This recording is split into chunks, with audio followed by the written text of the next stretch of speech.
पता है, कुछ कहानियां ना सिर्फ लोहे और लकड़ी की नहीं होती हैं, वो तो यादों से, उम्मीदों से बनती हैं। तो आज चलिए एक ऐसे ही कहानी के सफ़र पर चलते हैं। ये एक ऐसी कहानी है जो सतपुड़ा की पहाड़ियों से शुरू होती है और फिर एक पूरे शहर के दिल में बस जाती है। साल था 1904। अब ये सिर्फ एक तारीख नहीं थी, ये तो एक नए दौर की शुरुआत थी।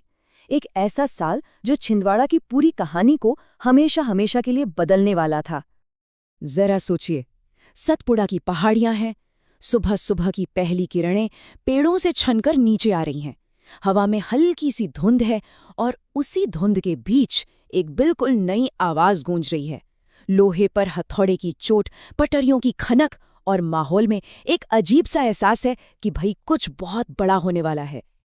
और ये आवाज पता है किस चीज की थी? ये थी छिंदवाड़ा के पहले पहले रेलवे स्टेशन के बनने की आवाज। और ये सिर्फ एक बिल्डिंग नहीं बन रही थी, नहीं, ये तो पहाड़ियों में बसे इस शहर के लिए एक नई उम्मीद की किरण थी। और इस कंस्ट्रक्शन ने ना पूरा माहौल ही बदल कर रख दिया था। मतलब हर तरफ बस पटरियों की खनक, मजदूरों के हथौड़ों की आवाजें। पर इन सबसे बढ़कर पता है क्या था? लोगों की आंखों में एक नई सी चमक।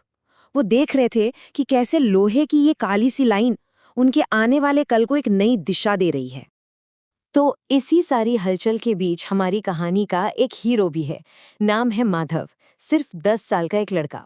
और उसके लिए ये जो कुछ भी हो रहा था ना, वो किसी जादू से कम नहीं था। माधव का तो जैसे रूटीन ही बन गया था। वो हर रोज उस कंस्ट्रक्शन साइट पर पहुंच जाता और वहां जो इंजीनियर साहब थे ना, उनसे बस एक ही सवाल पूछता। उसकी आवाज में वो बच्चों वाली मासूमियत थी और साथ में जानने की एक गहरी इच्छा। और मजे की बात यह है कि हर बार इंजीनियर साहब मुस्कुराते और वही जवाब देते। और ये सिर्फ एक जवाब नहीं था, ये तो एक तरह का वादा था। एक ऐसा वादा जो माधव के सपनों में और भी रंग भर देता था। क्योंकि माधव के लिए ना, ये ट्रेन सिर्फ लोहे और कोयले से चलने वाली कोई मशीन नहीं थी। ये एक दरवाज़ा था। एक ऐसा दरवाज़ा जो उसे उसके छोटे से शहर से निकालकर एक बहुत बहुत बड़ी दुनिया से जोड़ने वाला था। तो चलिए, आप कहानी में थोड़ा आगे चलते हैं और देखते हैं कि ये सपना हकीकत कैसे बना। और फिर वो दिन आ ही गया, जिस दिन पहला इंजन छुक छुक करता हुआ छिंदवाड़ा पहुंचा ना, यकीन मानिए पूरा का पूरा शहर जैसे जश्न में डूब गया था। और फिर वो आवाज गूंजी, इंजन की पहली सीटी। ऐसा लगा जैसे सतपुड़ा की पहाड़ियां भी उस आवाज का वेलकम कर रही हों, जैसे कह रही हों, हाँ, एक नया दौर आ गया है। और स्टेशन की सीढ़ियों पर खड़ा छोटा माधव बस आंखें फाड़े उस बड़ी सी मशीन को देख रहा था। और बस उसी पल, उसी एक लम्हे में उसने खुद से एक वादा कर लिया। एक ऐसा वादा जो उसकी पूरी जिंदगी का रास्ता तय करने वाला था। फिर तो वक्त जैसे पंख लगाकर उड़ गया। स्टेशन और बड़ा हो गया, नई नई लाइनें जुड़ गईं और छिंदवाड़ा दुनिया के और करीब आ गया। और माधव, अरे उसका बचपन का सपना भी तो सच हो गया। वो उसी रेलवे का हिस्सा बन गया जिसने उसे पहली बार सपने देखना सिखाया था।